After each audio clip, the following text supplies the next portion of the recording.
Hi friend, आज हम लोग बात करेंगे एसएससी जीडी में रीजनिंग के प्रीवियस ईयर में पूछे गए प्रश्नों के बारे में। अभी तक आप हमारे चैनल को सब्सक्राइब नहीं किए हैं तो चैनल को सब्सक्राइब जरूर कर लें। अब चलिए हम लोग क्वेश्चन की बात करते हैं। एसएससी जीडी का देखिए, ये थर्ड शिफ्ट का एग्ज़ाम था 8/2/2023 को, उसी का ये प्रश्न है। देखिए, पहले प्रश्न की हम लोग बात करेंगे।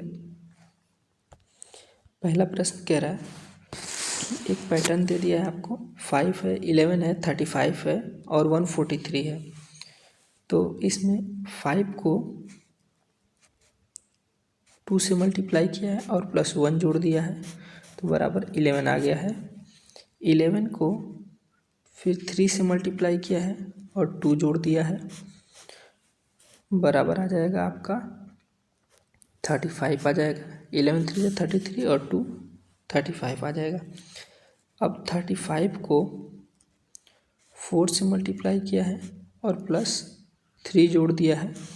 आप देखिए 4 5 20 का 0 हो जाएगा, कैरी 2 हो जाएगा। 4 3 12 और 2 14 और +140 हो जाएगा और +3 जो है बराबर 143 हो जाएगा। यानी ये पैटर्न फॉलो कर रहा है। देखिए, यानी हम कह सकते हैं ये 143 हो जाएगा। अब 143 इंटू का 5 और +4, जब आप इसको सॉल्व करेंगे तो आपका रिजल्ट 719 आएगा। तो आप कैलकुलेशन करके देख सकते हैं चाहे तो ये इसका करेक्ट ऑप्शन हो जाएगा। चलिए अगले क्वेश्चन की बात करेंगे। देखिए, ये समीकरण दिया गया है, समीकरण को संतुलित करना है। ऐसे क्वेश्चन में आपको समीकरण में वैल्यू रखकर और चेक करना पड़ेगा। अब वैल्यू रख के चेक करते समय आपको ये ध्यान रखना पड़ेगा कि हम जो भी साइन बदल रहे हैं उसके हिसाब से देख लें कि उसमें क्या परिवर्तन सही रहेगा। जैसे अगर हम माइनस को डिवाइड से अगर चेंज करते हैं तो क्या लग रहा है, यहाँ पर अगर डिवाइड रख देते हैं तो कोई बात बनने वाली है? कोई बात नहीं बन सकती है, क्योंकि 62 12 से डिवाइड नहीं हो सकता। तो यहाँ हम ये चीज़ नहीं रख सकते हैं। इसी हिसाब से देख सकते हैं हम लोग क्या सूटेबल है और क्या सूटेबल नहीं है, तो उसके हिसाब से हम रख सकते हैं। जैसे मान लीजिए यहाँ मल्टीप्लाई है, यहाँ हम डिवाइड रख देंगे तो कुछ बात बन सकती है, और यहाँ डिवाइड के जब मल्टीप्लाई रख देंगे तो कुछ बात बन सकती है, क्योंकि 25 को 5 से डिवाइड कर सकते हैं। तो अभी देखिए, अगर 25 को 5 से डिवाइड किया जाएगा तो 5 आ जाएगा, और फिर 6 से मल्टीप्लाई किया जाएगा तो यहाँ पे, और फिर +20 को जोड़ा जाएगा तो 5 6 के 30 और +20, तो ये लगभग आ जाएगा आपका 50 के बराबर। और बराबर फिर 62 में से 12 अगर घटाएंगे तो ये भी 50 आ जाएगा। दोनों इक्वेशन बराबर हो जाएंगे तो ये हमारा करेक्ट ऑप्शन ये हो जाएगा। तो ये आप अपने हिसाब से भी चेक कर सकते हैं। अगले क्वेश्चन की हम लोग बात करेंगे। अब उस विकल्प आकृति का चयन करिए जो प्रस्तुत आकृति में अंतर्निहित है, घुमाना अनुमान्य नहीं है। आपको घुमाने की मान्यता नहीं दी जा रही है, यानी आपको घुमाना नहीं है, बाकी सब ठीक है। तो देखिए, इसमें ये फिगर है। अब इसके ऑप्शन को हम लोग देख लेंगे। तो पहले ऑप्शन से हम चेक करना शुरू करेंगे। तो देखिए, हम पहले ऑप्शन से चेक करना शुरू किए तो हमको पहले ही ऑप्शन दिख गया कि ये इसका पार्ट है। अब देखिए कैसे इसका पार्ट है, तो इसके लिए आपको हम दिखाते हैं। देखिए, ये ऐसे एक ट्रायंगल दिया हुआ है, यहाँ भी वही ट्रायंगल है, ये सर्किल है, इसमें भी सर्किल है। एक ऐसे गया है तो ये भी गया है, इसमें एक नीचे गया है, एक यहाँ से ऐसे गया है, फिर वापस एक ऐसे है। सारी चीज़ें इसमें मैच कर रही है, तो ये हमारा करेक्ट ऑप्शन हो जाएगा। ठीक है, अगले क्वेश्चन की हम लोग बात करेंगे। अब देखिए, क्वेश्चन नंबर 4 क्या कर रहा है। ये क्वेश्चन, ऐसे क्वेश्चन को आप या तो पढ़िए और पढ़ के अपना टाइम वेस्ट करिए, या फिर सबसे बेस्ट तरीका हम बताते हैं, आप सीधा यहाँ क्वेश्चन पे जाइए और क्वेश्चन के हिसाब से करना शुरू करिए तुरंत। देखिए, पहले क्वेश्चन क्या कह रहा है, ए एंड डी का अर्थ क्या है। ए एंड डी का अर्थ आप देखिए यहाँ पे दिया हुआ है, यहाँ पे दिया है, कह रहा है कि ए बी का पति है, तो जो ए है वो डी का पति हो जाएगा यहाँ पे। तो यहाँ हम ए रख लेते हैं और फिर यहाँ डी रख लेते हैं, तो डी का पति ए हो जाएगा। तो इसके लिए हम बराबर का साइन कोड करते हैं और ये माइनस का कोड कर देंगे। आगे देखिए क्या बोला है, D at the rate Q है, तो D at the rate Q है, तो इसका अर्थ क्या है, ए जो है बी की पुत्री है, तो ये जो है डी हो जाएगी वो क्यू की पुत्री हो जाएगी। तो ऐसे आप क्यू सिंबल दे देंगे और ये माइनस है ये, यानी ये इसकी पुत्री है। अब देखिए ये पिता भी हो सकता है, मम्मी भी हो सकती है, हम आगे चेक करेंगे। क्यू जो है वो बी का, क्यू स्टार बी जो है, यानी क्यू स्टार बी यानी ए स्टार बी का अर्थ है ए जो है बी का पुत्र है, तो क्यू जो है यानी बी का पुत्र है, तो यानी ये प्लस हो जाएगा। फिर बी जो है बी स्टार के, इसका मतलब बी जो है वो के का पुत्र है, तो यहाँ हम फिर वापस ऐसे ही करेंगे, बी जो है वो के का पुत्र है। अब देखिए के के बारे में कुछ नहीं कहा है, के क्या है, तो डी जो है के से किस प्रकार संबंधित है। तो अब देखिए, तो ये डी जो है ये किस प्रकार संबंधित है के से, तो जाहिर सी बात है कि लड़का, इसका ये लड़का, इसका ये लड़का और इसका ये लड़का, तो यहाँ तक तो ये तो हो गया इसका, तो क्यू का ये दादा हो गया के या फिर दादी हो गया, लेकिन उसका जो नाती होगा तो या फिर ये पोता होगा, तो ये परपोता हो जाएगा, यानी डी जो है ये परपोता हो जाएगा। चलिए अगले क्वेश्चन की बात करेंगे। नीचे दिए गए समीकरण में गणितीय रूप से सही बनाने के लिए किन दो चिन्हों का परस्पर बदलना चाहिए। तो देखिए इसमें एक आपको इक्वेशन दे दिया है, अब इसमें कह रहा है कौन सा आपको इक्वेशन बदलना चाहिए।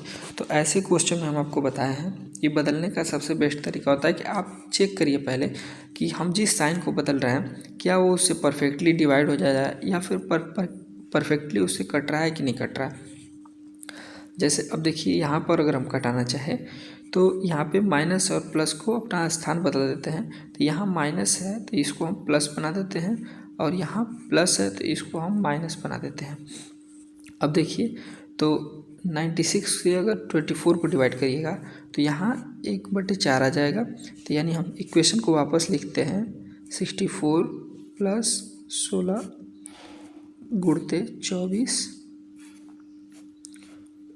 अब डिवाइड का साइन दिया तो हम उसको डिवाइड रख देते हैं 96 में, फिर -10 और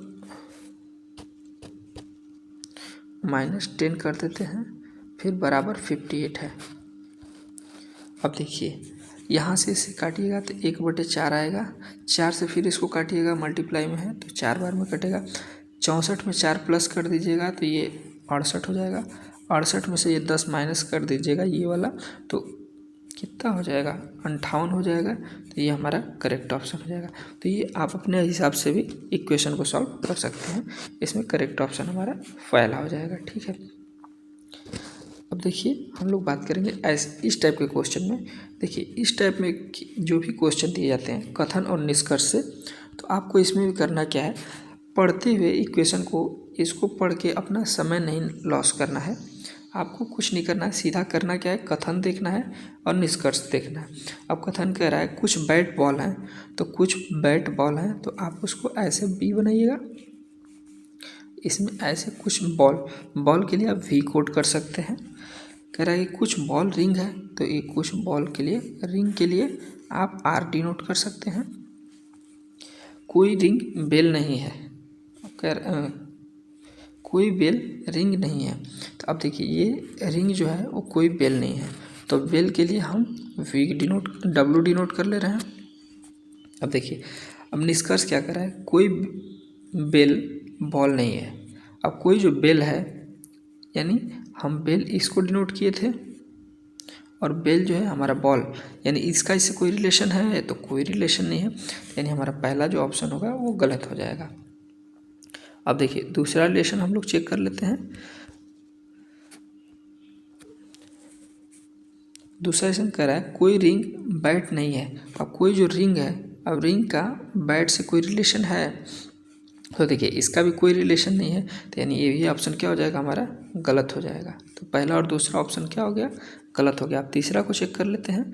अब देखिए तीसरा कह रहा है कुछ बॉल बैट हैं, तो कुछ बॉल हमारा बी था और बैट हमारा बी था। तो कुछ बॉल जो है वो बैट है, तो इसका मतलब ये तो है ही, ये वाला सेक्शन तो पूरा मैच कर रहा है, तो इसका मतलब ये क्या हो जाएगा, करेक्ट ऑप्शन हो जाएगा। तो हमारा केवल 3 ऑप्शन जो है यानी केवल तीसरा निष्कर्ष जो है ये सही हो जाएगा।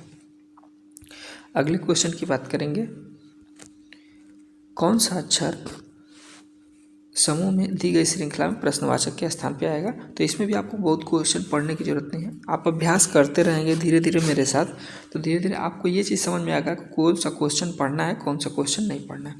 अब देखिए यहाँ पर दे दिया गया है आपको एक पैटर्न। अब इस पैटर्न के अकॉर्डिंग अब किस में क्या है अब देख लेते हैं हम लोग।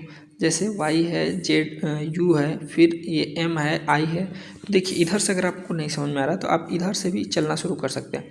तो देखिए पहला i है फिर m है, तो i के साथ m बढ़ा है, इसका मतलब +4 किया गया, यानी पीछे से +4 करते हुए जा रहे हैं। तो m में अगर +4 करेंगे तो क्या आएगा, तो 13 और +4 17, तो 17 पे आता है आपका q, तो Q हो जाएगा। तो देखिए इसमें कौन कौन सा ऑप्शन मैच कर रहा है, पहला मैच कर रहा है, दूसरा मैच कर रहा है और चौथा मैच कर रहा है, तो बाकी एक ऑप्शन हमारा गलत हो जाएगा। अब देखिए अब देख रहे हैं कि K है और फिर N है, K के बाद N है, इसका मतलब क्या है कि 3 प्लस किया है, पीछे से देखें तो 3 प्लस किया है। तो जब 3 प्लस करेंगे हम लोग भी, N के बाद 3 अगर प्लस करते हैं तो फिर वापस कितना आ जाएगा 14 और फिर 3 17, तो फिर वापस क्यू आ जाएगा, तो जो कि दूसरा ही ऑप्शन में मैच कर जा रहा था, हमारा ये ऑप्शन सही हो जाएगा। आप चाहें तो बाकी चेक कर सकते हैं, अदरवाइज आपको एग्जाम में समय बचाना होता है, इसलिए आप चाहें तो आगे बढ़ सकते हैं। और हाँ आपको बता देते हैं कि ए से लेकर पूरा जेड तक ये इसका 1 कोड होता है, इसका 26। आप लिख कर इसको A to Z पूरा याद कर डालिए, जो कि एग्ज़ाम में आपको बहुत क्वेश्चन को फास्ट करने में मदद करेगा। चलिए अगले क्वेश्चन की बात करते हैं।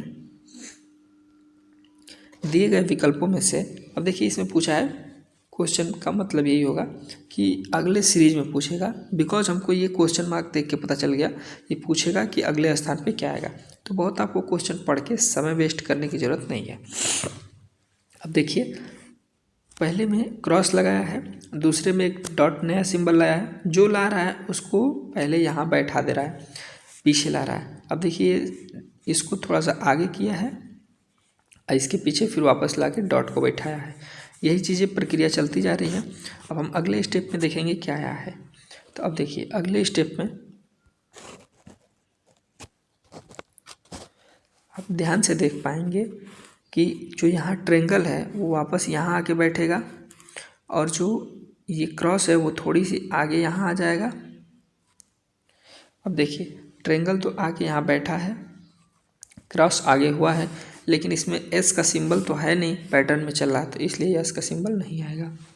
अब देखिए ट्रेंगल यहाँ दिया है, यहाँ भी ज़बरदस्ती का यस आ गया है, जो कि नहीं होगा। यहाँ देखिए अगला में इसमें ट्रेंगल यहाँ आया है, जबकि क्रॉस भी यहाँ आया है। और दूसरा चीज़ देखिए यहाँ जो डॉट वाला था, इस कोने पे डॉट था, वो डॉट इस कोने पे आ गया है ऊपर वाले, तो यहाँ जो डॉट था वो यहाँ कोने पे आ गया है, तो ये हमारा थर्ड ऑप्शन सही हो जाएगा। ये फिगर मैच करना था तो आप भी कर सकते हैं, कोई दिक्कत नहीं है। अब देखिए नवा क्वेश्चन कह रहा है कि डी है, जी है, आई है, एल है, फिर जी है, जे है, एल है, ओ है। तो अब जब देखिए ऐसे क्वेश्चन को आप चाहे तो पढ़ भी सकते हैं क्वेश्चन मार्क के स्थान पर, यानी यहाँ क्या भरना है।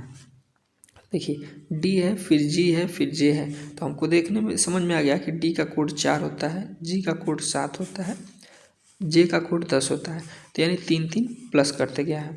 तो हम जानते हैं कि अगले वाले में भी क्या करेगा, 3 प्लस करेगा, तो जे के बाद 3 प्लस करेंगे तो आ जाएगा एम। तो एम 2 ऑप्शन में है, पहला और दूसरा, बाकी किसी में एम नहीं है। तो अब देखिए अगला देखते हैं जी और जे, यानी दूसरा ऑप्शन जी है, फिर जे है, फिर एम है, यानी फिर 7 3 10 3 13। अब अगला क्या हो जाएगा 16, तो 16 के स्थान पे क्या है, केवल पी है, तो M था और P था, तो ये हमारा करेक्ट ऑप्शन हो जाएगा। हमको 2 ही ऑप्शन से पता चल गया कि अगला पैटर्न में यही बैठेगा। चलिए अगले क्वेश्चन की बात करते हैं। कह रहा है कि आमिर, बंटी, लेस्ली, प्रदीप, ईशान, फैज, गौरव और हरीश एक वर्गाकार मेज के चारों ओर केंद्र की ओर मुख करके बैठे हैं। अब कह रहा है यानी केंद्र की ओर का मतलब ऐसा है कि ऐसे अंदर की तरफ मुख करके बैठे हुए हैं। अब देखिए कह रहा है केंद्र की ओर मुख करके बैठे हैं, उनमें से कुछ मेज के कोने पर बैठे हैं जबकि कुछ मेज की भुजाओं के ठीक मध्य में बैठे हैं। प्रदीप गौरव की दाईं ओर तीसरे स्थान पर है। तो आप एक मेज बना सकते हैं, ऐसे 8 लोग बैठे हैं तो ऐसे बैठा सकते हैं, 8 लोग हो गए। अब कह रहा है कि प्रदीप जो है वो गौरव के दाईं ओर तीसरे स्थान पे है। तो मान लीजिए हम ये गौरव मान लिए, तो इसके दायां साइड तो यही हो जाएगा। तो दायां साइड तीसरे स्थान पे 1 2 3, तो यानी यहाँ क्या बैठेगा, प्रदीप बैठेगा। अब देखिए आगे क्या बोल रहा है, प्रदीप जो है गौरव के दाईं ओर तीसरे स्थान पर बैठा है। प्रदीप एक कोने पर बैठा है, तो इस बात से भी श्योर हो गया कि यहीं बैठेगा। अब देखिए बंटी फैज के दाईं ओर दूसरे स्थान पर बैठा है। जो बंटी है वो फैज के दाईं ओर दूसरे स्थान पर बैठा है। फिर कह रहा है कि फैज किसी भी कोने पर नहीं बैठा है। अब देखिए फैज किसी कोने पर नहीं बैठा है तो या तो यहाँ बैठेगा। अब यहाँ बैठेगा तो उसके फैज के दाईं ओर दूसरे स्थान पर, फैज के दाईं ओर दूसरे स्थान पर यहाँ पे साफ बोला है कौन बैठा है, बंटी बैठा है। अगर फैज को अगर हम यहाँ बैठाएंगे तो यहाँ हम बंटी को तो रख नहीं सकते क्योंकि यहाँ तो ऑलरेडी जी है। तो हम क्या करेंगे, अब देखेंगे कि ऐसा कौन सा प्लेस है जहाँ दोनों बैठ सकते हैं। तो यहाँ हम फैज को बैठा सकते हैं और उसके ठीक दाएं यहाँ पे बंटी बैठ सकता है। तो अब देखिए यहाँ तो ये बैठ गए दोनों। अब देखते हैं, अब देखिए आगे क्या कह रहा है, बंटी प्रदीप के ठीक बगल में नहीं बैठा है। तो सही बात है, बंटी जो है वो प्रदीप के बगल में नहीं बैठा है। अब देखिए क्या बोल रहा है, हरीश आमिर के ठीक बगल में बैठा है। तो हरीश जो है आमिर के ठीक बगल में बैठा है। हरीश मेज के किसी भी भुजा के मध्य में नहीं बैठा है। तो हरीश मध्य में नहीं बैठेगा तो यानी कहीं भी कोने पे बैठेगा। तो अब देखिए हरीश को हम लोग बैठा देंगे यहाँ पे, ठीक है। अब देखिए ओस्लो, हरीश और लेस्सी के बीच केवल एक व्यक्ति बैठा है। हरीश और लेस्सी के बीच में तो देखिए यहाँ अगर हम एल को बैठा देते हैं तो एक व्यक्ति यहाँ बैठ जाएगा। अब देखिए हरीश लिखा है, हरीश मेज के किसी भी भुजा के मध्य में नहीं बैठा है। हरीश और लेस्सी के बीच केवल एक व्यक्ति बैठा है। यहाँ पे भी आप देख रहे हैं केवल एक ही व्यक्ति बैठा है। अब क्वेश्चन क्या पूछा है, बंटी के बाईं ओर दूसरे स्थान पर कौन बैठा है। तो देखिए ये बंटी है और इसके बाईं ओर ये वाला साइड पड़ेगा, तो कौन बैठेगा, फैज बैठेगा। तो सिंपल सा ऑप्शन है। क्वेश्चन में ज़्यादा कुछ करना ही नहीं था, ऊपर आंसर भी दिया था और नीचे फिर क्वेश्चन उसी को बना दिया था, ठीक है। तो बहुत ईजी क्वेश्चन है। चलिए अगले क्वेश्चन की बात करते हैं। कह रहा है 7 व्यक्ति EFGHIJK एक सीधी पंक्ति में उत्तर की ओर मुख करके बैठे, यानी सब लोग का मुख जो है इधर की साइड में है, उत्तर की ओर मुख करके बैठे हैं। के जो है H के बाईं ओर तीसरे स्थान पर है। अब देखिए के जो है H के बाईं ओर तीसरे स्थान पे है, तो पहला स्थान, दूसरा स्थान और ये के का खुद तीसरा स्थान रहेगा और 7 लोग हैं, ये आप ध्यान रखिएगा। और फिर आगे क्या बोल रहा है, तीसरे स्थान पर बैठा है, जबकि F जो है I के बीच, F और I के बीच कोई नहीं बैठा है। तो यानी F और I जहाँ भी रहेंगे वो एक साथ रहेंगे, ठीक है। अब हम लोग इसको देखेंगे आगे। अब देखिए H J के दाईं ओर चौथे स्थान पर बैठा है। H जो है J के दाईं ओर, तो यानी दाईं ओर, तो यानी J हमारा कहीं यहाँ होगा और चौथे स्थान पर कौन बैठेगा, H बैठेगा। तो देखिए पहला स्थान, दूसरा स्थान, तीसरा स्थान, चौथा स्थान, ये तो हमारा करेक्ट है।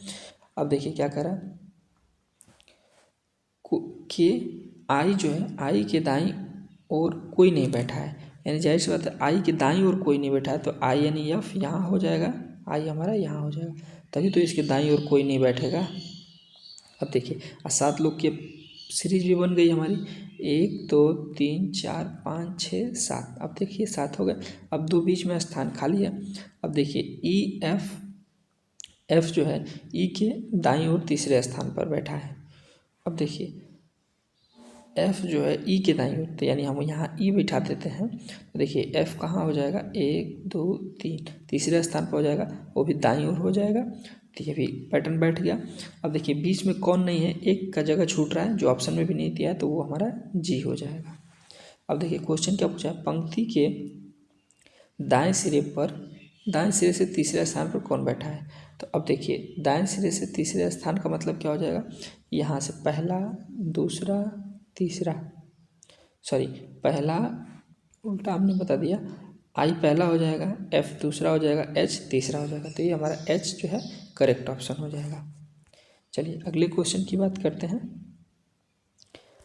अब देखिए ऐसे क्वेश्चन भी बहुत इजी होते हैं और टाइम आप बचा सकते हैं। देखिए कैसे, तो कुछ नहीं करना है, आप सीधा पहले क्वेश्चन पे जाइए, क्वेश्चन क्या कह रहा है। तो लास्ट में देखिए दिया है, कह रहा है कि फॉरवर्ड को आप किस कूट भाषा में लिख सकते हैं या फिर उसका कूट क्या होगा। तो देखिए फॉरवर्ड कहीं दिख रहा है, पहले में नहीं है, दूसरे वाले में दिख रहा है नहीं है, तीसरे वाले में हमको दिख रहा है, तो तीसरे में इन तीनों में से कोई एक ऑप्शन हो सकता है। अब या तो CO हो सकता है, या फिर KA हो सकता है, या फिर NU हो सकता है। ऊपर कहीं हमको फॉरवर्ड नहीं दिखा था, तो ऊपर ऑप्शन चेक करेंगे। तो देखिए ऊपर हमको क्या क्या दिख रहा है, ऊपर हमको NU दिख गया, तो इसका मतलब NU तो इसमें से नहीं होगा। अब देखिए ऊपर और क्या क्या दिख गया, KA भी दिख गया यहाँ पर, तो KA दिख गया और NU दिख गया है, तो यानी यहाँ KA भी नहीं होगा, यानी जाहिर सी बात है कि फॉरवर्ड का कोड क्या होगा, CO हो जाएगा। तो ये हमारा करेक्ट ऑप्शन हो जाएगा, जो कि हम बहुत ही फास्ट कर सकते हैं। अब देखिए अगले क्वेश्चन की बात करेंगे। कह रहा है कि अब इसमें भी आपको क्वेश्चन पढ़ने की जरूरत नहीं है, आप देखकर भी समझ सकते हैं कि 49 को क्या लिखा है, 10 लिखा है, 81 को क्या लिखा है, 12 लिखा है, 64 को क्या लिखना है। अब देखिए जो 49 है, 49 ये 7 का स्क्वायर है, तो हम लिख सकते हैं 7 और फिर +3 किया है, तो बराबर क्या हो जाएगा, 10 हो जाएगा। अब देखिए 81 है, तो 81 किसका स्क्वायर है, 81 स्क्वायर है 9 का, तो 9 और +3 करिएगा तो 12 आया है हमारा। अब 64 है, तो 64 किसका स्क्वायर है, तो 64 8 का है, अब उसमें आप 3 जोड़िएगा तो आएगा आपका 11।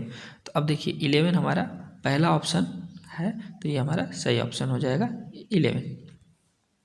अगले क्वेश्चन की बात करेंगे 14 नंबर।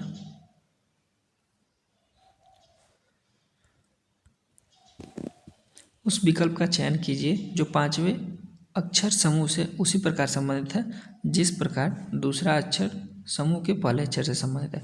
तो देखिए इसमें भी सेम उसी तरह से कहा है, ये ऐसे लिखा जा रहा है, इसको ऐसे लिखा जा रहा है, तो इसको कैसे लिखा जाएगा। तो आप ध्यान से देख सकते हैं यहाँ पे PRODUCT प्रोडक्ट लिखा है, इसको CDOPRTU लिखा जा रहा है, यानी ये पहला क्या है, C है। यानी जैसे बात है हमको समझ में आ गया है कि जिसका कोड जो है प्रोडक्ट का, इसमें जितने अल्फ़ाबेटिकल क्रम में आते हैं पहले सबसे, उनको उसी के क्रम के आधार पर लिखा गया। यानी पहले C आएगा, फिर उसके बाद D आएगा, फिर उसके बाद O आएगा, तब P आएगा, तब R आएगा, तब T आएगा, तब U आएगा। आप ABCD A से Z तक लिखते हैं तो क्रम भी तो कुछ ऐसे ही बढ़ते जाते हैं, ठीक है। तो सभी लेटरों का क्रम जो है इसमें से प्रोडक्ट में से उठाकर परफेक्टली रख दिया गया है। अब देखिए हमको यहाँ से अपना पैटर्न समझ में आ गया, दूसरे को भी चाहे तो आप चेक कर सकते हैं। देखिए C के बाद O तो आता नहीं है, पहले आएगा आपका E, तो देखिए यहाँ पे C के बाद E रखा गया है, फिर F रखा गया है, फिर N, फिर O, फिर S, फिर U। तो आप एक में भी चेक करके समझ सकते हैं, या फिर दोनों को आप चाहें तो चेक कर लीजिए। फिर उसके बाद इसमें भी सेम ऑप्शन वही हम कर देंगे। इसमें सबसे पहले A से शुरू होगा, तो अब A से देखिए कौन कौन ऑप्शन है, तो चारों ऑप्शन शुरू हैं। अब हम आगे चेक कर लेंगे इसको, A है, फिर उसके बाद क्या आएगा, A के बाद I आएगा, तो A के बाद I सब में दिया है, एक में नहीं दिया है तो इसको कट कर दीजिए। A के बाद I है, फिर L आएगा, तो फिर L हमारा दिया है इस वाले ऑप्शन में दिया है और इस वाले में दिया है। एल है, फिर उसके बाद अगला क्या हो जाएगा, तो क्यू हो जाएगा, तो जो कि हमारा क्यू हो जाएगा, इसमें भी मैच कर रहा है। अब देखिए क्यू के बाद क्या हो जाएगा, तो क्यू के बाद टी हो जाएगा, फिर यू हो जाएगा, फिर वाई हो जाएगा, तो जो कि हमारा पहले ऑप्शन में मैच कर रहा है, तो ये हमारा ऑप्शन क्या हो जाएगा, सही हो जाएगा। अगले क्वेश्चन की बात करेंगे। देखिए क्वेश्चन नंबर 15 है, इसमें मिरर इमेज बनाना है आपको। इसमें भी क्वेश्चन पढ़ने की कोई आवश्यकता नहीं है, आप सीधा सा देख सकते हैं कि यानी इधर मिरर खड़ा किया है। कभी कभी मिरर नहीं देता है तो आपको क्वेश्चन थोड़ी सी पढ़ने की ज़रूरत होती है कि कहीं वाटर इमेज तो नहीं ना बनाने के लिए कह रहा है। अगर वाटर इमेज बोलेगा तो यहाँ आप मिरर लगाएंगे और यहाँ से आप उल्टा प्रतिबिंब बनाएंगे, तो ऐसा तो कुछ बोला नहीं है, आपको बोला है सीधा मिरर बनाने के लिए मिरर इमेज। आप मिरर इमेज बनाते समय दो चीज़ों का ध्यान रखिए, पहला वर्ड और आखिरी वर्ड, और उसके बाद फिर आप मिलाना शुरू करिए। तो शुरू का हम 2 वर्ड ध्यान रखते हैं और लास्ट का भी 2 वर्ड। ई और यू छोटा है, ए और एन छोटा है। चलिए हम ऑप्शन को देखते हैं ध्यान से। अब देखिए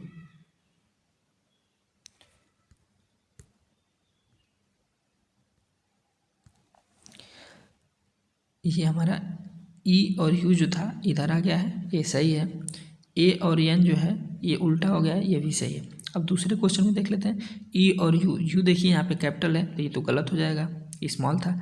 ई यू यहाँ कैपिटल है, ये भी गलत हो जाएगा।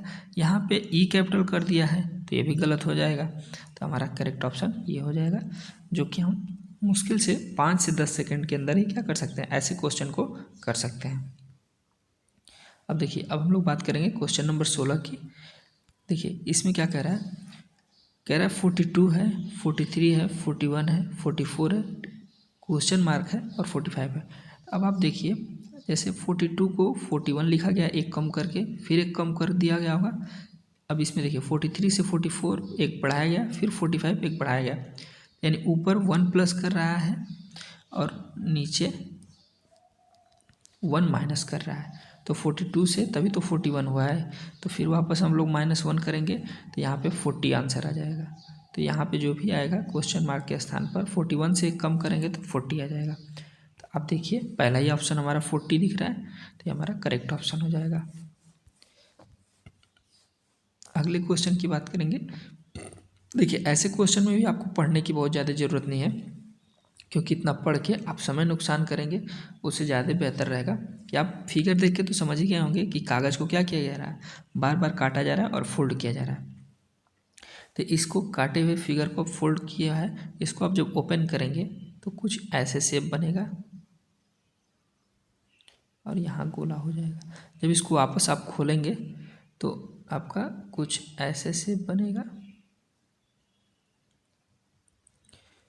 और इधर वाला इधर का बनेगा, यहाँ गोला।